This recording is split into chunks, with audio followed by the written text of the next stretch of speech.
Testament of Abraham, chapter 11. So Michael turned the chariot and brought Abraham to the east, to the first gate of heaven.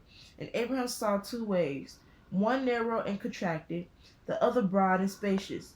And there he saw two gates, one broad on the broad way, the other narrow on the narrow way. And outside the two gates, there he saw a man sitting on a gilded throne. And the appearance of that man was terrible, as of the Lord. And they saw many souls driven by messengers and led in through the broad gate, and other souls few in number that were taken by messengers through the narrow gate. And when the wonderful one who sat on the golden throne saw few entering through the narrow gate, and many entered through the broad gate one, immediately that wonderful one tore the hairs of his head and the sides of his beard, and threw himself on the ground from his throne, weeping and lamenting.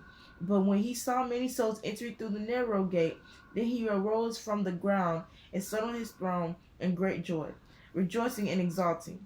And Abraham asked the chief captain, My lord, chief captain, who is the most marvelous man adorned with such glory? And sometimes he weeps and laments, and sometimes he rejoices and exalts. The incomparable one said, This is the first created Adam, who is in such glory.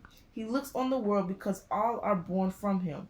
And when he sees many souls going through the narrow gate, then he arises, sits on his throne, rejoicing and exulting in joy. Because this narrow gate is that of the just that leads to life, and they that enter through it go into paradise. For this, then the first created Adam rejoices, because he sees souls being saved.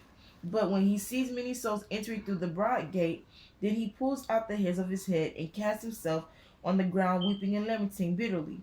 For the broad gate is that of sinners, which led to destruction and continuous punishment. For this, the first form Adam falls from his throne, weeping and lamenting for the destruction of sinners. For they are many that are lost, they are few that are saved.